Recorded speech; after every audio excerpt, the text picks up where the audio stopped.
Hello everyone, it's Sloth here, and today is something I really want to share with you. Quintorius, Loremaster, you have seen it in the previous video, but we didn't focus entirely on this card. And this video will be different. You will see Quintorius, Loremaster in full glory. And this card, I tell you man, this card is no joke. If you cannot kill this, you probably will lose the game in like 2 turns. So I'm really excited for this one. 5 mana is not extremely a lot. Vigilance helps you be aggressive while also defending. So that was the backbone for the deck. We are also playing Kroxa and Kunoros. I started with 2.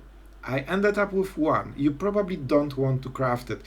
This can be absolutely amazing in some of the decks and in some situations. Otherwise it just dies to go for the throat and you feel like you overpaid for mana. So you know, it's a really gambly card, probably not something that will be very mainstream, right? But when you play this against, for example, mono red to stabilize, if they want to attack you, they give you 6 life. So you know, it's a really high value overall. Rest of the deck, we have a small sub-strategy. We have Invasions of Tarkir, and quite a lot of burn spells, like in Nahiri Warcrafting. Play with fire, we play with fire, because contrary to Flameless Board that exiles, this can hit any target, including battles.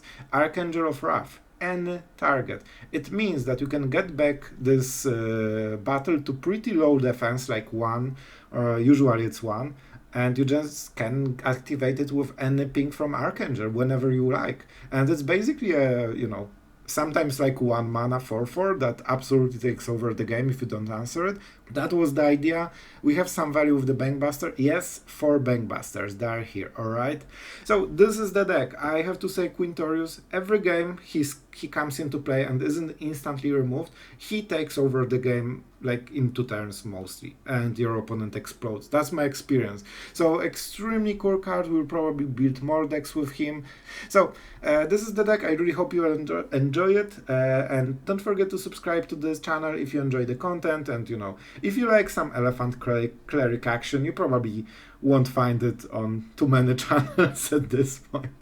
So I hope you will like it. Let's go into the games. Let's not make it longer, and enjoy the games. Very nice. We are playing the game of Magic. Good to see him in the game. We start with Bankbuster, of course, and we say go, because we need some card advantage. It will take a while before we go with the Bankbuster value, because first there's always Fable.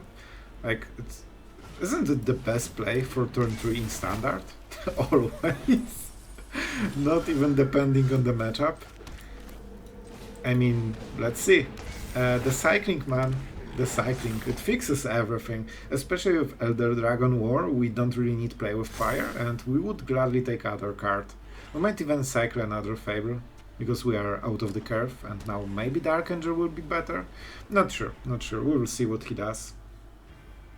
But so far looking decent for us. We would like to crack the Bankbuster, you know? Alright, let's see what they get. It's good to see what their play is. And this is probably like enchantment deck with this Invasion of Tarkir, so they flip it and they get indestructible lifelinker. And they take the removal. That's interesting. Is it for the goblin? It must be, right? Yeah, that's smart play. They know you really want this treasure, and they're right. But they still need to hit it again, right? So alright, play with fire is interesting in this situation, right? We could go like this, but it's risky. This one is way more safe. So let's go like this. We might still miss the land drop, but usually I draw quite a lot of them, so you know, it's fine. We definitely attack, we get the treasure, and now we decide. It's probably Archangel, I think. Man, we play into the removal very hard, so that's maybe something to consider. Maybe just play with fire into card draw. Yeah, I would play the Archangel right now because it's really good value, but ossification means that it's not a good play. And probably play with fire or the Archangel will hit this, right? So we draw a card, we kill one of the creatures. Like we killed, we killed this when he tries to attack, right? We don't want to give him the value. Then he ossificates our goblin probably. Because depending on this, he plays differently. He would like to crack it. He hoped he can maybe crack it, but we won't allow him to crack it. I really hope for this one, because that unlocks my Archangel. Alright, that's a good play by him. Mana is tapped, so we know that that's everything for the turn. I mean, I like Fables, but at some point we need to stop. Alright, so Invasion of Tarkir. We kill this because it's a no-no. It's definitely no-no. And now we can either start attacking the battle to crack it, which is probably what we will do. Yeah, I will definitely play this land. It's either Fable or Cardo. Man, this is crazy! I just realized what's going on. Man, that's pretty darn good. Alright, so we can crack the battle. Then we kinda force this, but this is something he wants to play anyway. So 2 mana goes to the removal. If we don't have this dragon, what happens? I think we might do something like this, so we can crack it whenever we like it. He will go for the reflection, right?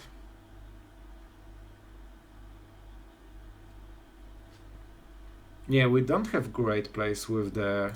Yeah, I think this is best. I honestly think this is best. We could also use this treasure to play one of the 4 drops instead of all of this, like the Fable. But then we couldn't, because... Yeah, like we wouldn't crew the Bankbuster in time, so that wouldn't be a good play. Yep, as expected. Let's hope that he cannot play more than 2 enchantments a turn, because there is a world when we just Elder Dragon War or just Archangel into double removal, which would be pretty amazing. That's good. That's good. Let's see what he has. Teachings of Kirin will probably be the highest value. It's also an enchantment. Whenever you cast, so it's not a cast, it just enters the battle. Man, how many fables! Oh, there is a limit. I think we can cycle it. It's not perfect because we want to use the Archangel. We probably also want to play land, right? This way we have enough mana and we don't need to burn the treasure.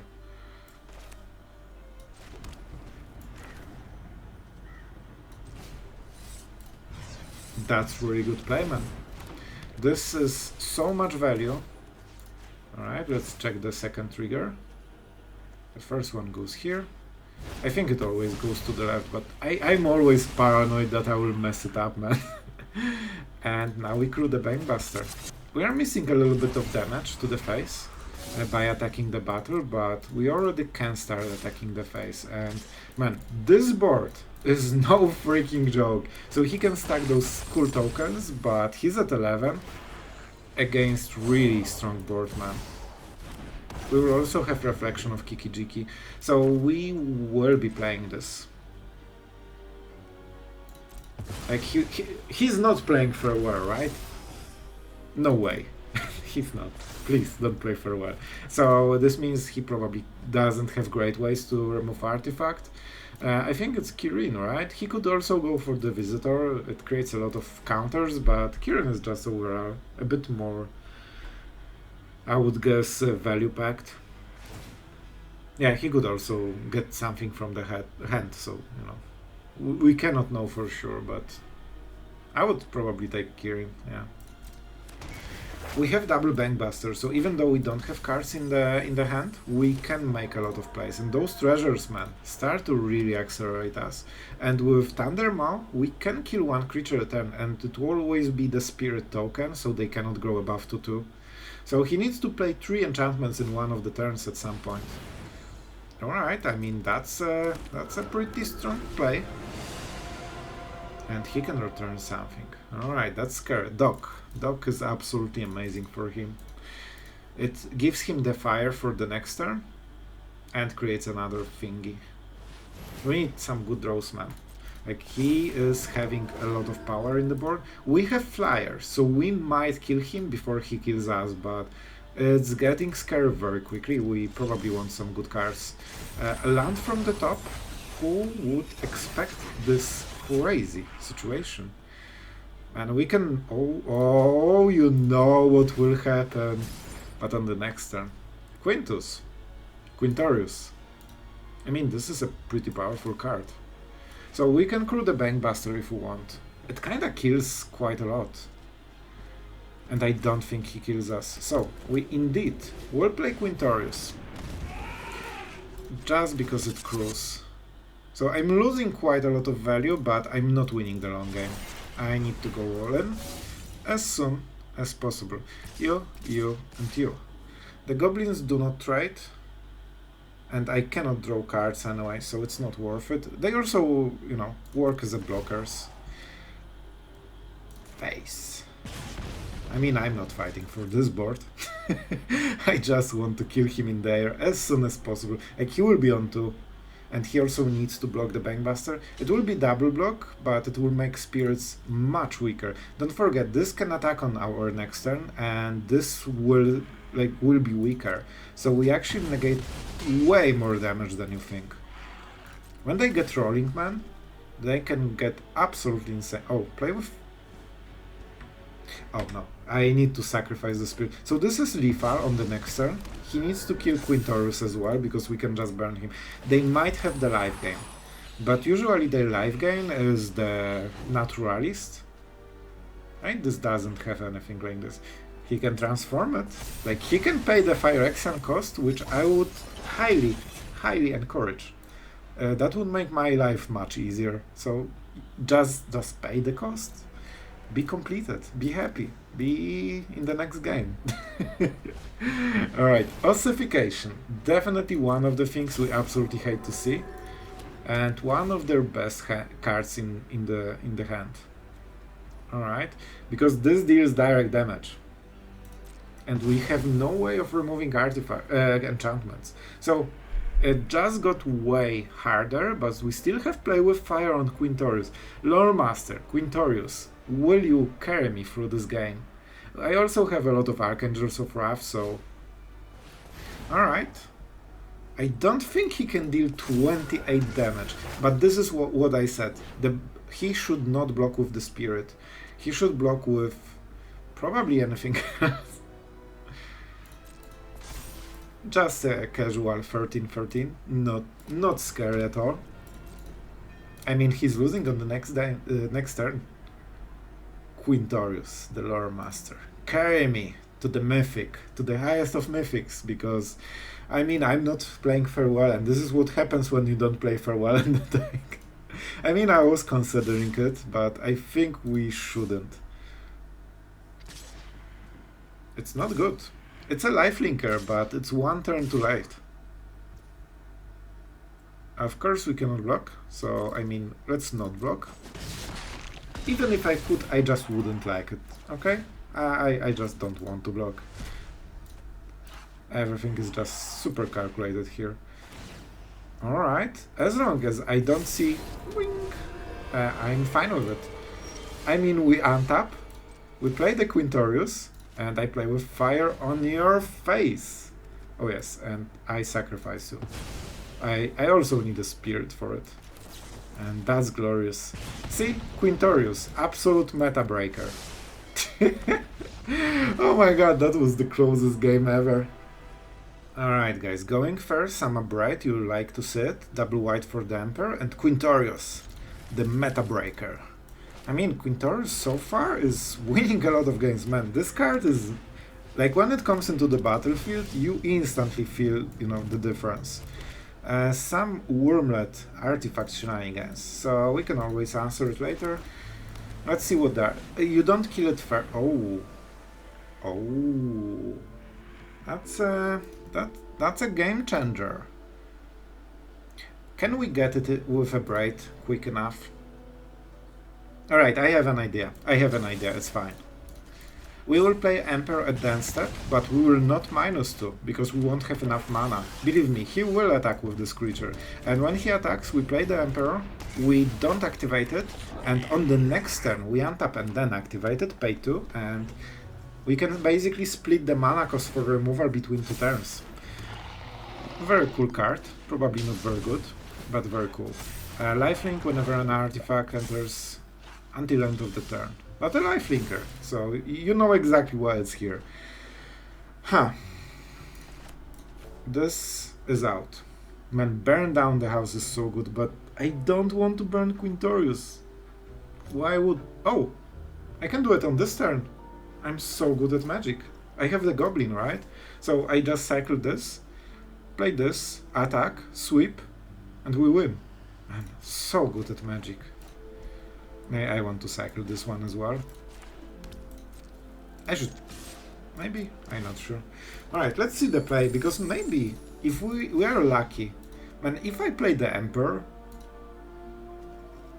another target creature you control, hexproof. I'm not targeting it. He cannot even punish the Emperor. She will be at 4 loyalty. Well, he plays an artifact. Man, with another goblin I think we are fine. See, that's why you attack first. If you get very cool block, it might change the whole gameplay. And now we have a 3/3 goblin and a planeswalker and a Kiki-Jiki. And he has just 1 and 2 drop and he's like, man, bruh, what you're doing? It can pump other creatures, right? Alright, let's just see. Like, game will do the math, right? Math is for nerds. And we are definitely not a nerd here. Alright, so we lose the Emperor as expected, but it's fine. That was part of the equation. But you know what's funny? We can get the Emperor back very quickly. So I either sweep, or I play Quintorius and try to fight for this board. Will I win? I mean, he doesn't have way to remove it, probably. So I honestly think that if I play this, I use the Emperor, I will be able to play Emperor next turn. Okay, this is probably not the most responsible play, but I still like it. He probably will give hexproof on the red, and that's something we will have to consider. But we are getting the Emperor, so he can only do it once. And if he kills Quintorius somehow, for example with this enchantment that exiles, or I don't know, something, then we burn down the house. If Quintorius won't live, nothing will live. Alright, chill out with the monkeys, bro. Like, that's a lot of monkeys shenanigans, you know? Alright, so one of them gets hexproof. Probably it should be this one because of the lifelink, he gets better value. Especially that he pays Firex and mana, you know? But if it attacks, it means Emperor is out and exiles it, so he effectively deals 4 damage. It's not the worst. So all of our creatures are red. I mean, this block, we can just block like this.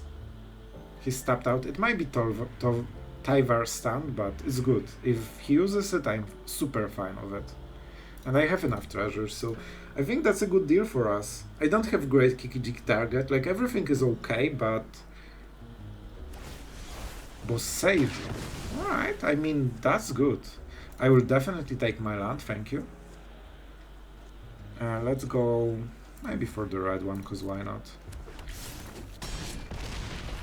Alright, and now we have Quintorius. And we can decide how we want to play this. We can also... Oh my god, we can use Quintorius after declaring block, get the Emperor because we can cast her instantly.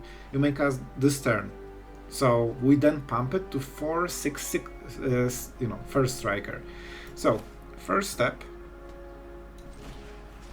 get rid of this annoying little mite. We don't have another one because we are in full top deck mode. As you can see, you can play the game without having sweeper. And just in case, it's not probably the best play, but I don't want to risk he somehow gets another Boseiju, kills my this, and I'm not getting the value. We cannot attack with this one. Also, you can sacrifice the spirit after it is declared as blocker. That's a really big deal. He should not block. He can only win by... Oh, it has a nerf. I could read the card, but... Alright, so that will change a little bit situation. But it's fine. Fable or Abrade? Are you an artifact? You are. So Abrade. Man, Quintorius is just absolutely carrying every game he's in. Like, this is such a dominating card, man. Yeah, I should probably read the card. Like, I remember, but nobody plays it, you know? It's my excuse for the day. You get stuff. Lifelink won't matter. Nothing with trample. Very cool. Let's declare some blockers, shall we? Okay, so he can assign a lot of them. Man, we won this game already. This is the play, right? And then we get hit by 8 and we exile this one. Those are the blocks, my friend. Look at this stuff, man. This is absolutely ridiculous. We could also go Abrade. And this one, because that one will kill the clay champion. And I play it for free.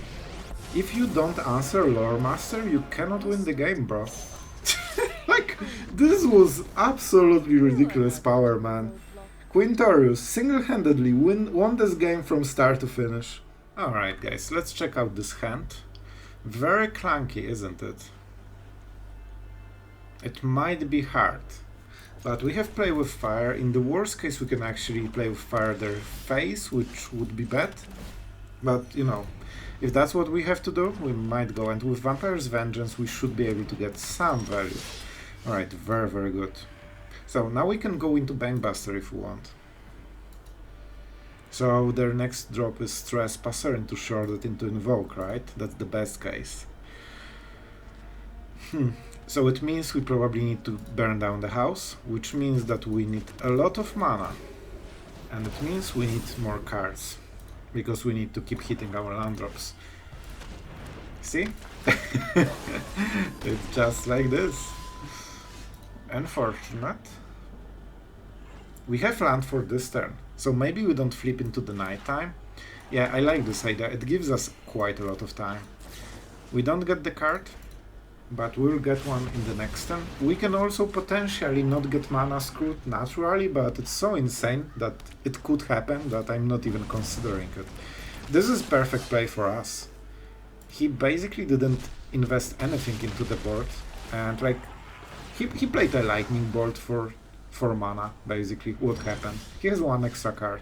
This is extremely important. I mean, he will attack, right? And if he won't, it's even better for us. I could also play the Elder Dragon War. It doesn't really accomplish too much. If I play the Emperor, what do they do? I mean, I don't need to decide now. Nighttime is not super scary with this one, unless maybe they have more Trespassers, but you kinda deal with them the same way. We don't have anything that deals 3, right? If we can get to Kroxa and Kunoros with protection against Liliana and Invoke, that could be just game winning simply. Man, 6/6 Vigilance Menace Lifelink, that's a no-joke creature. We also could get Graveyard, but we probably won't. Against Trespassers, and we don't have any Angels right now. So it seems they are aiming toward Invoke Despair. First, we go like this. So I think they expected Emperor, and normally they could play either this or Invoke. But we will try. And this card is not amazing, it's not the matchup that we have this card for, so discarding doesn't super hard. Like, it will be hard to hit anything with it, to be honest, like Tenacious Underdog probably. If they played Sleep, see, they have, but it's still 2 cards and 4 turns, so I mean, it's not the worst. However, it is a bit the worst that we missed the land drop. That's really bad, man.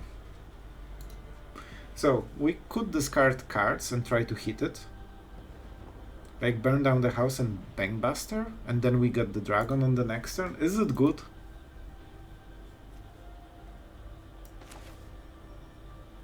It might be. It might be. We need to have some creatures, man. We are losing a lot of value, but this is what happens if you cannot hit your land drops.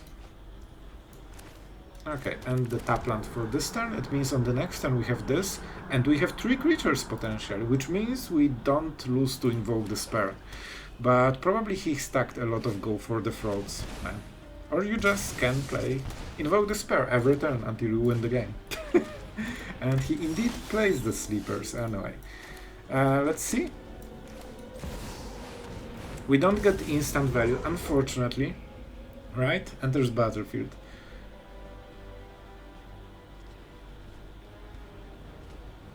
When you do, return target creatures. Okay, from your graveyard. But do I have so many cards? Alright, I have, but no creatures. Alright, took me a while. It's fine. Target creature card, just to make sure. So we don't get any value. But we have a 6/6 that will swing the game in like one hit. We just need to protect it. Do you have Go for the Throats? Are you so good to have Go for the Throats? Honestly, he probably is.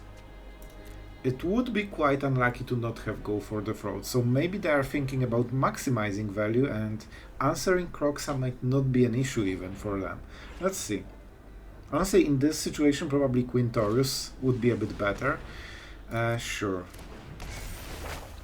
I mean, it's going okay so far. +2/+2 is something I can live with.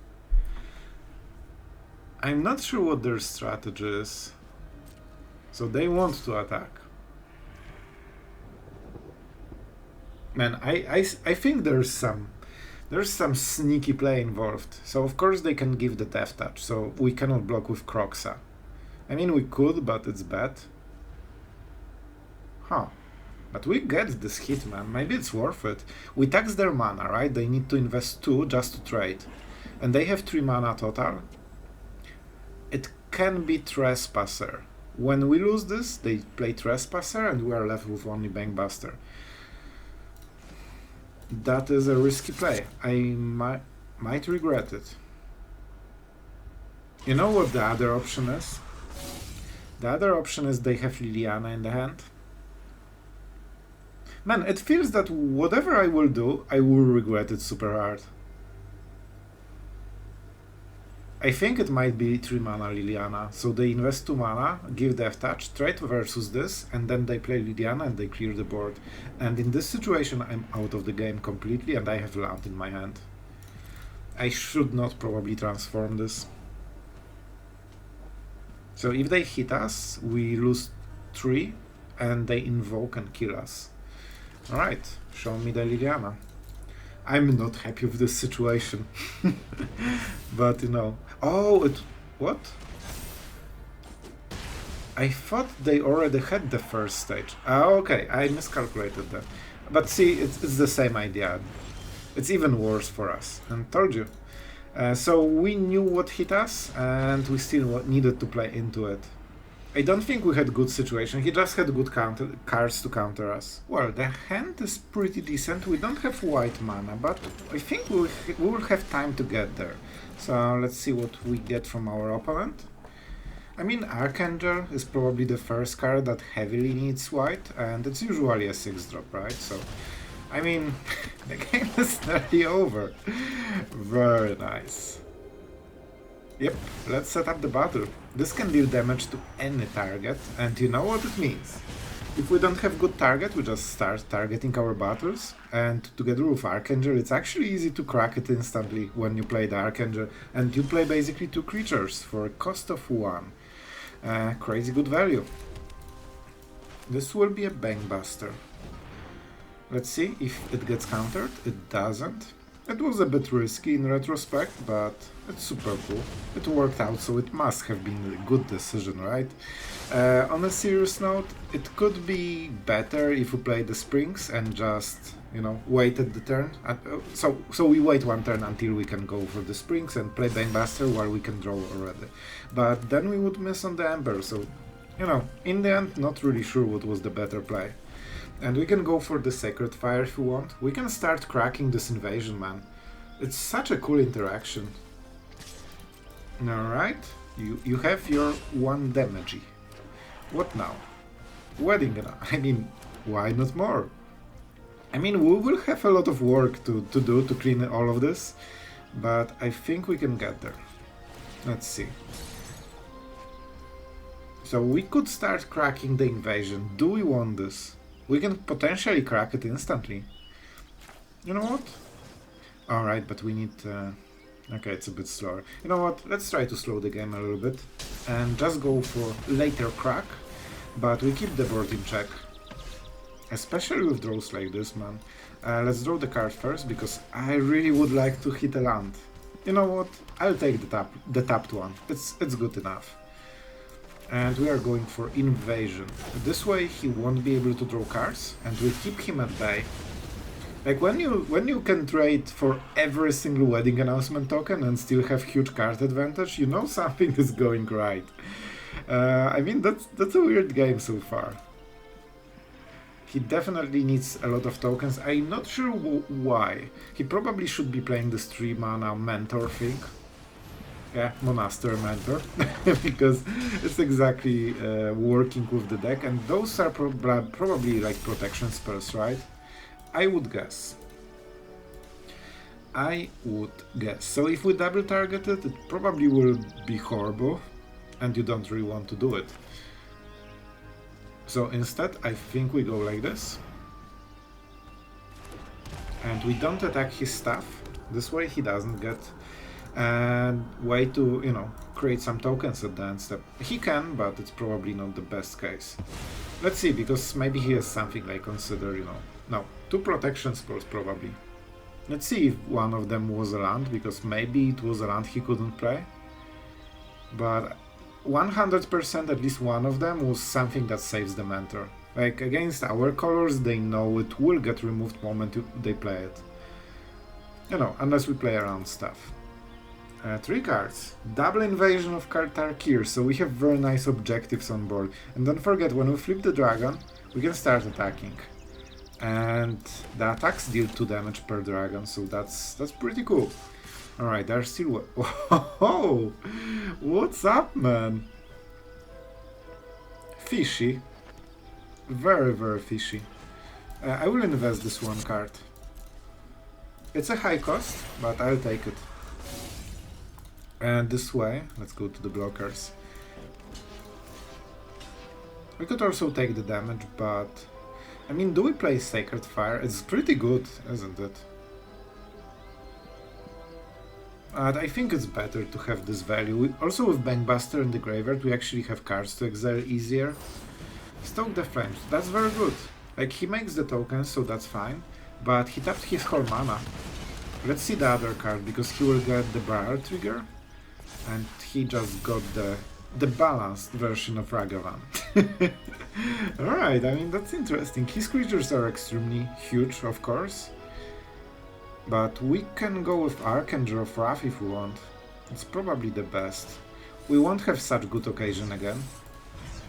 So let's just tap out fully.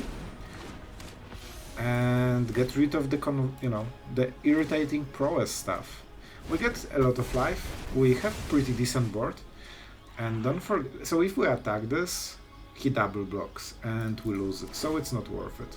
And I mean, Loremaster is doing his thing. Okay, choose card, target card exiled. Oh, it doesn't have to be exactly this card. I got it wrong the first time. So you basically can play any of those cards, even if, it looks like flavor-wise that you get the spirit that you exiled and the spirit was this card, right? But in reality how it works is just any card that you exiled. Because you can choose target card and the only condition is exiled with Quintorius. And you can play it. So that's a pretty cool one, and you can actually sacrifice any spirit. We only play those spirits, right? But it could be any other spirit. Hard words. So first strike, probably something we do not want to deal with. Let's not be a dummy and lose 2 creatures for no reason, or at least 1. And that's Iconoclast. But I mean, we have answers. We absolutely have answers for a lot of stuff. But can we get there? We can exile this, but this is the prime problem right now. So we could double spell, and then but man, he doesn't have mana. What would you say if we did something like this? I mean, I like your response. That's exactly the one I enjoyed the most. Now we go Strangle, and those were the 2 key cards that he really wanted. Now we also have Graveyard, so even more spirits. And can we crack the battle? Yes, we can. The answer is yes, we can. Not sure if we won, though.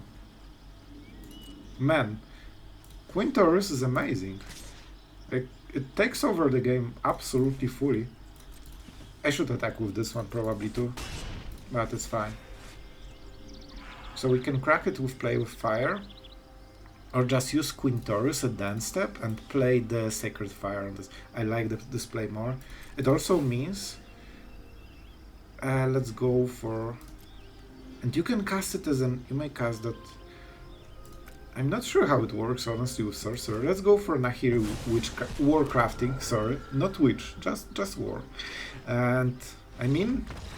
Look at this, Quintorius absolutely dominated this game, and he didn't even know that at the end step we would crack the battle for 0 cards and start cracking the other one. I really liked it, man.